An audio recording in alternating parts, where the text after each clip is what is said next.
Welcome to Tailgating with Geniuses, Mariana. We're so glad you're here. I'm so excited to be here with the both of you.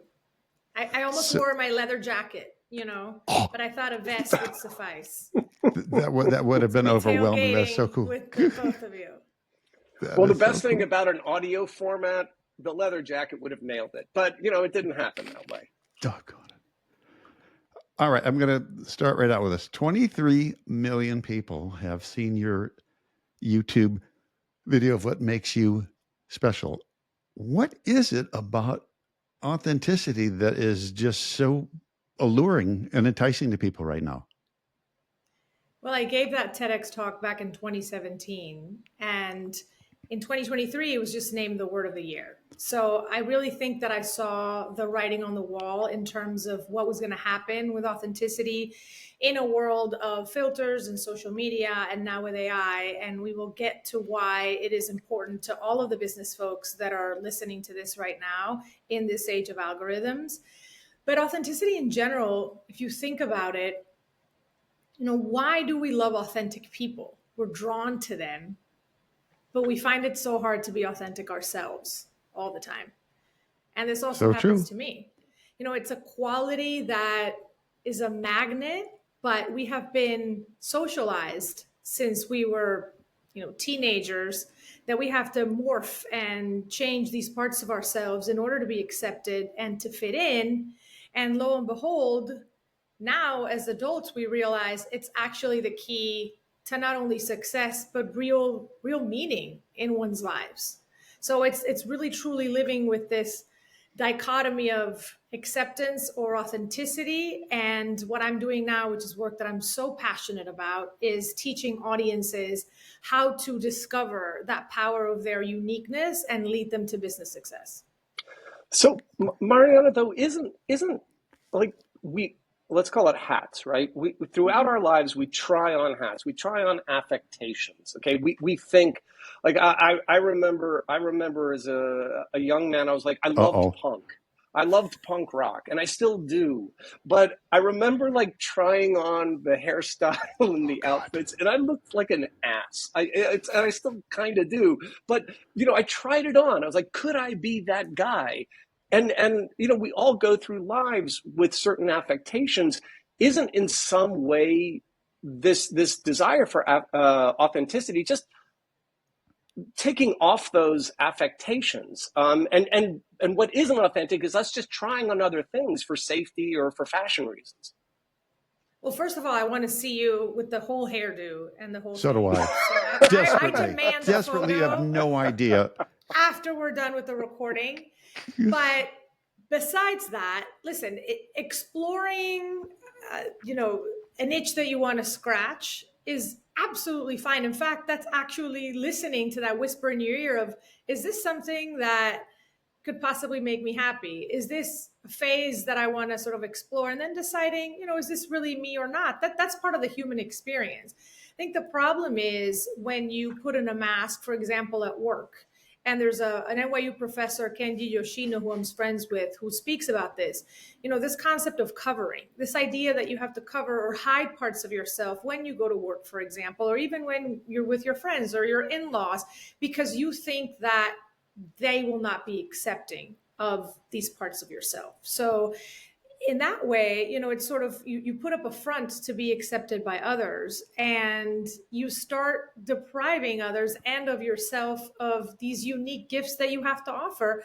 And by the way, your most innovative ideas, right? This sense of belonging, which now, in the workplace and at home and with friends, and we're all craving community, right? There's a huge loneliness epidemic in this country. Authenticity is truly, and taking off that mask, what will make you feel like you belong and that you have skin in the game whenever you pitch ideas and you go to the office. Well, let's look at this from two different perspectives. You've got the individual who you can sort of imagine in your mind if someone wants to be more authentic, sort of what they're thinking. They want to be recognized for their differences, but also appreciated for who they are. From a larger perspective, a business, because I hear this in every conversation with every business that I work with, is we're really focusing on coming across more authentic and putting an emphasis on authenticity. And then I always ask them, okay, so what does that look like exactly? And they typically don't have an answer because they wrestle with it. What do you say to those folks? So I think I love that you broke this down in terms of, okay, let's look at it individually. Individually, most of these folks that you speak to and who are listening to us now have not even spent 5 minutes thinking about what are these unique attributes that they bring to the table. And they don't necessarily have to be great things or successful things or contribute to this narrative of perfection. Really truly, what is that uniqueness that you bring? I say to executives, name 3 things, and literally there's panic and just a stare, deer in headlights. And this is part of the interactive work that I do with these groups of executives that I speak before. So individually, what is it that each of us brings to the table? And in business, that's part of your secret sauce, right? That's going to bring about your best ideas. That's going to make your team see you as relatable, as a leader that they can trust in, etc. And then in terms of the brand level, and this is a huge problem in marketing, as you know, there's billions of dollars that go toward this. What differentiates a brand from the competition? Why does the brand matter? At the end of the day, if you go out of business, will people just kind of turn around and go buy the next thing or seek somebody else's services? So a brand truly has to ask itself, if it's not anonymity, what gives me distinction? And the individual and the brand, or at the company level, the macro level, they're both linked, right? If your people cannot bring their real selves to the table, if you are not harnessing a culture that is inclusive in terms of, this authenticity that everybody brings, this openness, right? Transparency, trust, empathy, community, then that's also not going to permeate at the brand level. So ultimately, if you look at sort of opposing sides, right? On one side, you have anonymity, and on the other side, you have distinction. If you are a brand and if you are an individual, which side do you want to be on? We talked yesterday to a fantastic guy named Matthew Lunn, who's from Pixar and also from The Simpsons. Tremendous storyteller. And he likened speaking to a business group as half the room is Mr. Spock and the other half is Captain Kirk from Star Trek. So you've got the lot, everything has to be logical Spock guys. Easy to imagine. That's the left brain corporate people, the finance folks, the planning, the critical thinking. And then you have exactly. Then you have the other half who want to explore and want to do things different. How do you bridge that gap? How do you bring both sides together? The left brain, right brain thing to get people to understand the weight of being authentic. So let's take because I think it's easier to determine why it's important for the creatives. Let's pick your folks that are in accounting and the CFOs and on the engineering front. Mm-hmm. And let me give you a real life example. A CFO that I work with, an executive that I work with, he has been sober for 5 years now. And this is something that is critical to his life, to his journey. It's something that comes up socially, right? Mm-hmm. You go out to a bar like so-and-so, grab a drink, etc. And he was always like, is this something that I can be open about? And it was only when we worked on his authenticity and seeing this challenge that is far from perfection, challenge that was overcome as a competitive advantage and a way to, even if you're not on the creative front, if I'm open about this, people are going to want to approach me. There are questions that they may be scared to ask, I don't know, about their salaries or their promotions, or listen, let me sit down with you. Let's look at the numbers. How can we on the creative side implement this? This leader has now become somebody that is approachable, likable, that is relatable, that isn't going into the office with a mask, as Martin was saying, that he puts on, or a front that he puts on, but rather feeling like he can truly be himself. And in fact, and I always say this to business folks, tap into a customer base, a peer group, or rise to a promotion that only you can reach if you are authentic.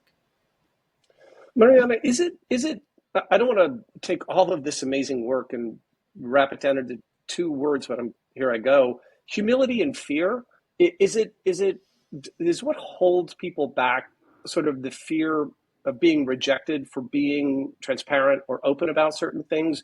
Or is it just an issue of pride and humility that they're less likely to do that? Because I mean, you workshop this. You literally have people write down what they think is a defining characteristic of them, then work on them celebrating it. What do you see in your journalism background? I really want you to bring that forward. What do you see as the underlying or undercurrent thing that stops people from this type of authenticity? Fear of rejection. Fear of rejection is what I most see.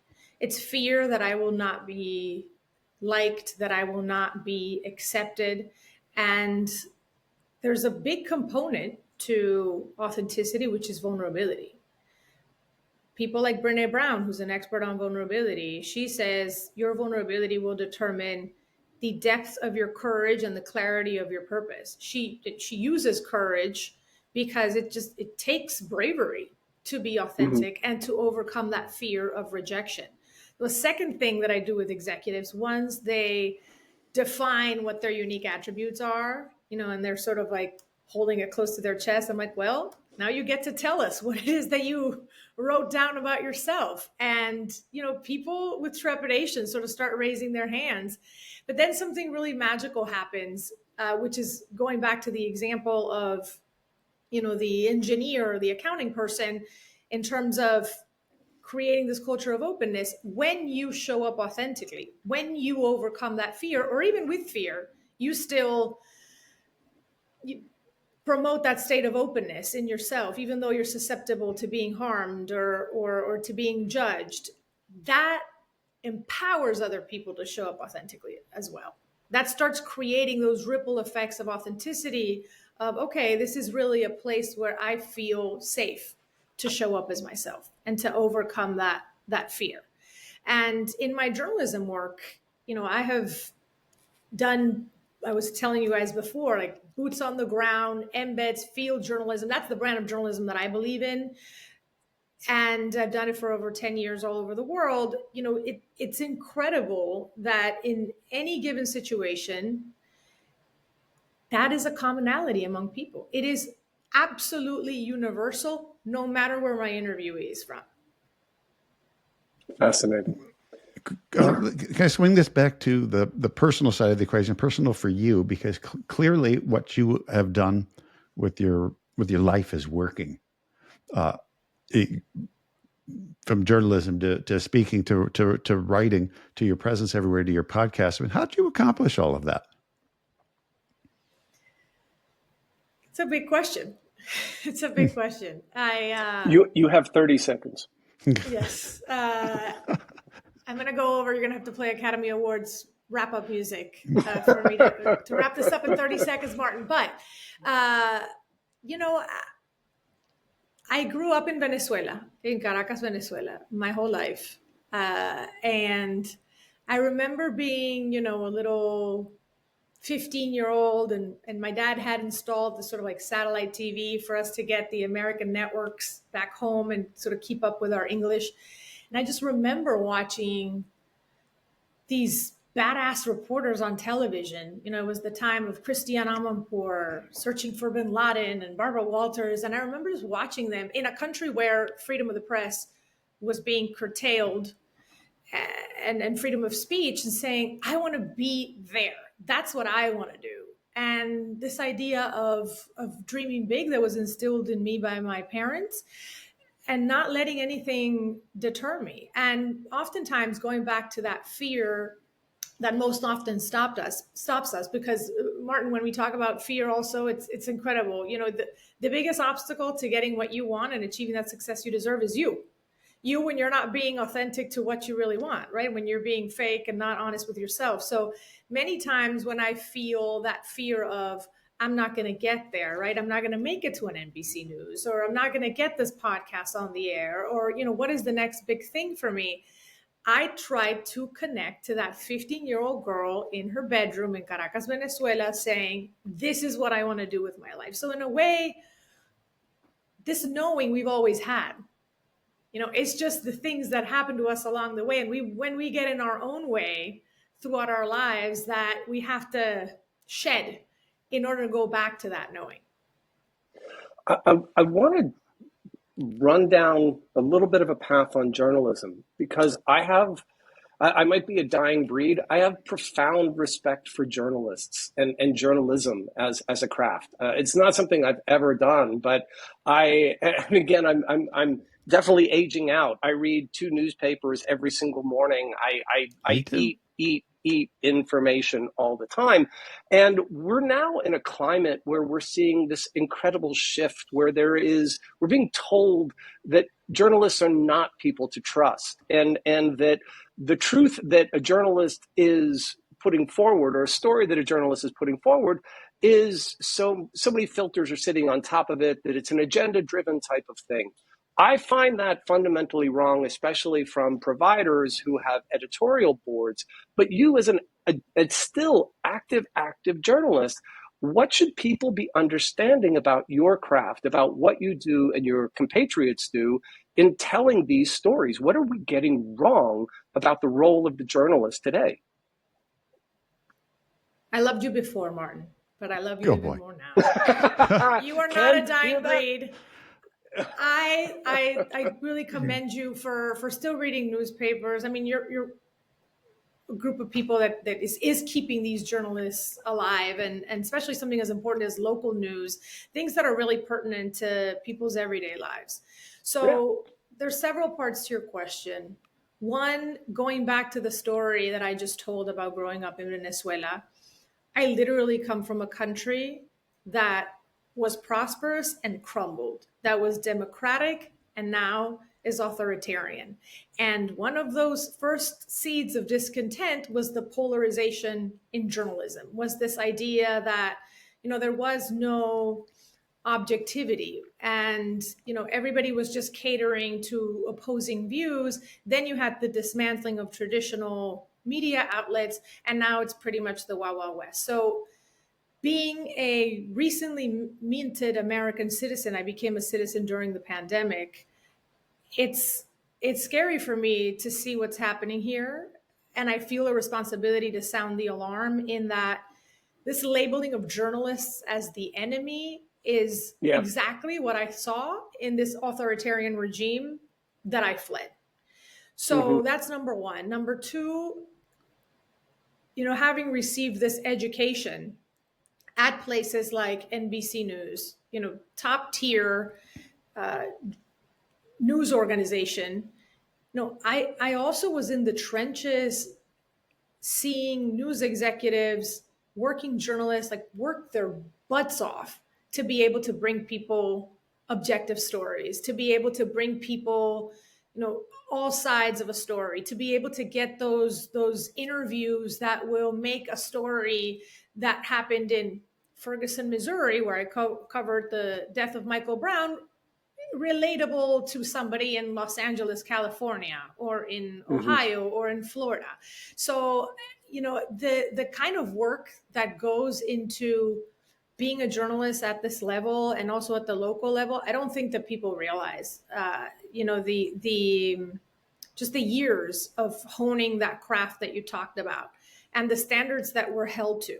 And I don't think that the public really realizes also, because I think the model is what is in crisis right now, not journalists per se. I think the labeling of journalists as the enemy per se is a consequence of where we're headed as a nation, and that's a whole separate conversation in terms of the politics. That should worry a lot of people. But I think in terms of the model, that is what is in crisis right now. And that is what I think is undergoing huge transition, is part of the reason why I left network news. I think the advertising model doesn't work anymore. I think you need to find people where they are. You can't expect them to turn the television on at 6:30 p.m. And we're seeing a lot of those ad dollars obviously go to social media. So there is a change that needs to happen. And a lot of these networks are very afraid, and they don't want to let go of power because they used to have the only windows available to them, and now they don't anymore. But all of that to say that there is a responsibility to communicate what's happening in a way that's truthful, that's objective, and a lot of these news organizations, even though the model is crumbling, they do have standards in terms of that. And they probably have then way higher standards than anything on social media or any individual just deciding to call themselves a journalist. And one final thing that I don't think the public realizes is, and people know it, but I just don't think that they internalize it. It's all of these divisions as well in terms of that I experienced working on cable news and network news of, there's primetime shows that are opinion driven and have become opinion driven. Like that is not Right. objective, like news gathering. You know what I mean? Truly, yep. They communicate opinions because that's what drives ratings in the evenings. But there's a whole what they call dayside teams of reporters across the country that have to stick with the facts and with objectivity. And the standards that we're held to in these organizations are extremely high. So I don't think that the public is necessarily aware of these distinctions where, for example, primetime commentators can also have quote unquote conflicts of interest and also represent companies and other spheres, but journalists that work sort of in the day side part are not able to. And then there are journalists who are more in entertainment and the lines are blurrier there, not so much for people who cover politics and breaking news. So there are all these different kind of buckets that I think are transitioning right now. But I think the everyday working journalist is to be respected, and they're honestly doing a service. We have to think about it that way. Could not Well, agree more I with want to that. say, thank you. I thought that was a great answer, and I can't hold myself back. But I think the most telling thing that you've said so far is that I'm more interesting than Ken is, and that you like me more. I just want to go. Could we go back to that because I that didn't hear that seems part. like I didn't hear the more interesting part. real Okay. credible truth being told here, Ken. I mean, it's something we need more from our guests. I'll have you know. I'm a journalism grad, Martin, so I already have more in common with Mariana than you do. Oh, I didn't know that when I expressed my love to Martin. That changes things. You cannot Sorry, change. Martin. You cannot change. Okay, I So am we're not having printing a any of this. retraction. We're printing a retraction. I'll play second fiddle. Okay, here. Let me ask you this: as a new American, and welcome to the team, Welcome. and as a journalist, let's leave politics out of this for a second. Purely from your observational and experiential time here, are things as bad here as in America as people would lead you to believe? I don't mean the economy. I just mean socially. What worries me the most is this inability to talk to one another if the person does not share your views. Again, going back to the pillars that made my home country deteriorate, that was one of the first things to go. To family members, friends, is this idea of not even seeing the other person as your equal, as an American, as a human being almost. This otherness, right? And othering the other person because they don't share your views. And then having media and quote unquote journalists contribute to that division. That is really hard to come back from. And honestly, one of the projects that I'm working on now is about the civil war in Colombia. So people talk about Pablo Escobar and all narcos and all these things. Most Americans don't realize, or many Americans, I should say, don't realize this was a 70-year-old civil war that happened in that country. That was brother on brother warfare. I'm working on that project and how they're trying to come back from the brink and seeking reconciliation, almost like what happened in South Africa, and how hard that has been. So I'm not saying that we're nearly there, but I think it is important to put those examples at the forefront and just tell people, we can get back from this. We don't need to hate each other over the contents of a laptop. You know what I mean? Like, we can sit down and figure this out as Americans. And we've gone through many other periods of instability, by the way, but we are so quick to forget history. And as somebody who comes from Latin America, where we have seen so many waves of dictatorship and left-wing regimes and then right-wing dictatorships, and knowing all of the different cycles of history, I think it's just important to evaluate where we come from, what we've gone through, to figure out where we're going.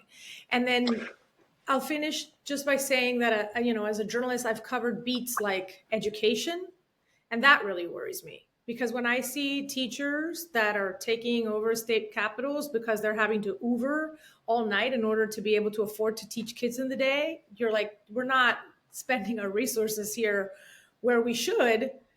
Amen. To remain the world superpower. Mariana, you have such a gift for telling really compelling stories. I'm 2 episodes into Lost in Panama, your podcast on Apple. It's everywhere: Spotify, all the other places you get wherever your you pods. get your podcasts. Tell me this: if you can, if you could, you're going to work on the story in Colombia, but if you could point people to some stories that you think are really compelling, that speak to authenticity or speak to sort of getting a much sharper understanding of this entire region to the south of the United States and Canada that very few people understand beyond the beaches, either there or where would you have someone say, look, go pay attention to this. This is a really interesting story that's really misunderstood. Where should people look? It's a really interesting question, Mark. I am way better than Ken. Is this becoming clear?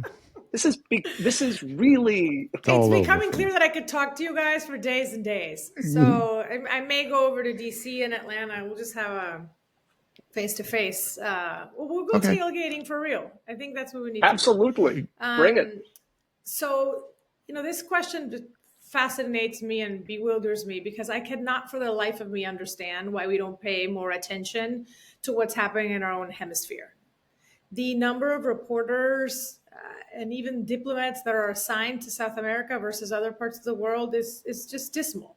I think that is why I've taken on the responsibility of, okay, I'm bilingual. I come from these 2 worlds. I'm a crossover, if you will. So stories like Lost in Panama about these women that get lost in the jungle in Central America, a story that essentially happens in Spanish. How can I go on the ground, try to find them, and then tell the story for a mainstream American audience, but at the same time, bring them into this world? So where would people look in terms of finding these stories?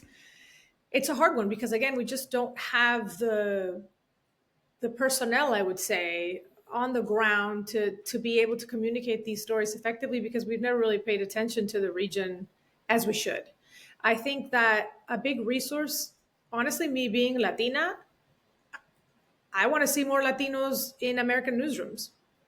I want to see more Latinos that are hosting their own podcasts. I think that we have sort of one foot there and one foot here in terms of, where we come from culturally, our families, and just more attuned to those nuances. So if there is a Latino host that you like, if there's a Latino writer that you like, pay attention to what they're putting out, because oftentimes we're also having to fight to tell stories about South America that because we don't get the eyeballs, then many executives in media think that people just don't care. And it's because there's just not many of us in executive roles in media. So yeah, any show that you watch, if you want to see more of that content, that's just a great way of not only supporting Latino stories, but also whatever happens in Latin America and Latino stories in a way are a part of the larger American story and affect us and our everyday and the historical cycles and our place in the world as Americans, if you will, and in this hemisphere. Before we let you go, because we've been so generous with your time, we like to close each session with a kind of a softball question of what would you say to people that they could begin doing immediately to express themselves more authentically, but also to see and appreciate the authenticity of others? I think the first thing that you can start by doing, and we talked about it, after you listen to this podcast today with the equally lovable Ken and Martin. Wait, that's the first lie. They're not equal. I challenge you to take seriously 2 minutes, not even 5, 2 minutes to write down, what are 3 unique attributes that you bring to the table? 3 ingredients to your secret sauce. It sounds simple, but it's so much harder actually. Mm-hmm. Write 3 things that make you you, and then start building confidence around them. Integrate them into your LinkedIn, like bring them to the business meeting, bring them to, the dinner table. I've had executives that started doing this with their families. I've had executives that started doing this with their teams, and the results are amazing, because most people, we are so quick to analyze numbers and performance, and even other people. If I say, Martin, that hairdo looks amazing on you, but we rarely give ourselves these compliments and notice these things about ourselves. So take 2 minutes to write down 3 things that make you unique. I can come up with 20 for me. Maybe 1 for Martin. And you already mentioned the hair, so I can't. Do you see what I suffer through?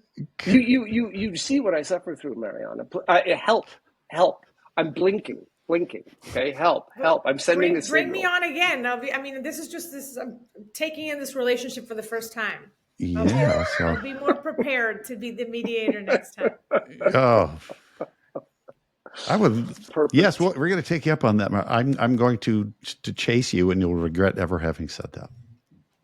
I really had an amazing time with you both. You both exude authenticity, and that's why so many people take to this podcast. So thank you for leading by example. That's very kind of you. That's really kind of you. Thank you very much. I know you really meant that for me, but it's nice that you included Ken. It was obvious. It's part of your. It's generous. Mariana, thank you so much for doing this with us. It was an absolute joy. And you're right, we need much more time because there are so many questions that we have for you. And it was fantastic. We wish you nothing but the best of luck as you go forward with the journalism, the speaking, and working with those executives and folks all across the country and the world on being more authentic. Thank you. Thank you. And one final thing is how can folks find you? Where can we send them? Easiest thing is my Instagram account, which is at Mariana, my first name, Mariana, and then my last name is Atencio. So if you just put in Mariana, I'll pop on there. And I have my website on there, and I keep people updated on where I am and my speaking events. So let's create, more of this authentic community. I'd love to be part of your journey. Perfect. Great. Well, thank you. So much. I can't wait to speak at the same event as you so that we can finally get to meet each other up close and personal, as they say, in journalism circles. Is Martin coming to the event? No, he's not. We're not telling him that we're doing this. I feel like Charlie Brown, right? I'm just going to hang my head low and walk off to the side. Thanks again. Gracias. Take care. Thank you, guys. Bye. Thank you so much.